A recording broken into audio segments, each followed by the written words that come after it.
On dit que Bidomé respire à la tombée du jour, mais ce soir, le souffle est court. Même la brume hésite à descendre. Queni n'a pas touché son tambour depuis 3 nuits. Mais ses murmures résonnent plus fort que les coups qu'il n'ose plus donner. Le fleuve m'a appelé. Pas avec des mots. Avec des visages noyés, des regards que même l'eau n'a pu effacer. Le sol parle. Il grave ses avertissements pour celles qui dorment trop près de la mémoire. Un seul geste, et la peau du tambour répond comme si elle n'attendait que ça. Le son ne veut pas mourir. Il veut revenir. Le vent s'est tu. Les oiseaux suspendus dans le ciel retiennent leurs ailes. Et Bidomé retient son histoire. Le fleuve dormait jadis avec les étoiles, mais cette nuit, il refuse même leur reflet. Je suis parti sans bouger. Et pourtant mes pieds sont revenus trempés. Mais pas d'eau qu'on connaît.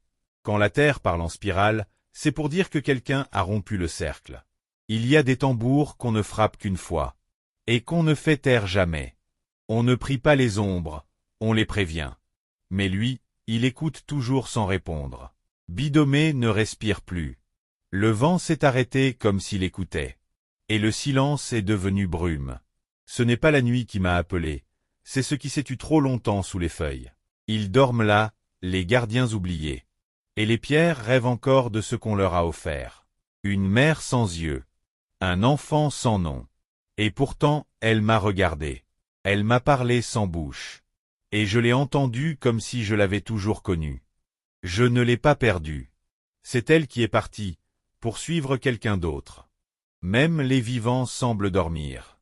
Et si personne ne s'en souvient, alors suis-je encore là, sous les fondations, là où la terre ne veut plus garder le secret, dort ce que nous avons cru oublier.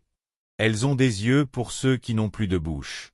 Et leur silence hurle dans les murs. Il ne flotte pas. Il attend. Car les objets sacrifiés gardent tout ce que l'on ose avouer. Quand j'ai touché le masque, j'ai vu ce que le fleuve refuse de montrer. Et j'ai su pourquoi personne ne raconte. Une voix sans souffle. Une mémoire sans forme. Et un pacte qu'on croyait enterré. Mais qui respire encore. Je suis sorti, mais je n'étais plus seul. Et l'ombre à mes pieds ne répondait plus à mon pas. Quand la terre ouvre sa bouche, elle demande qu'on lui rende ce qu'on lui a pris en silence. Ce chant n'est pas pour les vivants, il est pour ceux qui attendent leur nom dans le ventre de la brume. Ils ont cousu ma bouche pour que je n'oublie rien. Mais le gardien entend même les silences cousus. Il ne tombe pas du ciel. Il se lève du souvenir que personne n'a osé murmurer. Je suis l'offrande. Je suis le miroir. Et dans mes larmes, il voit les pactes que le village a niés. Même le temps a cessé de respirer. Car quand le gardien parle, personne n'ose l'interrompre. Le fleuve est redevenu lisse. Mais ce n'est pas la paix, c'est l'attente. Elle n'est pas tombée. Elle a été posée. Pour qu'on n'oublie pas ce qui veille, même quand on ferme les yeux. Je lui ai chanté jusqu'à ce qu'il écoute. Maintenant, il ne dort plus. Mais il ne crie pas non plus. Je chante pour ceux qui ont coulé sans bruit. Et mes paroles, elles retournent vers ceux qui les ont niées. Ils ne comprennent pas les mots, mais ils savent qu'ils ne sont pas seuls. Le gardien ne demande rien. Il regarde. Et dans ses yeux sans paupières, nous sommes tous des souvenirs.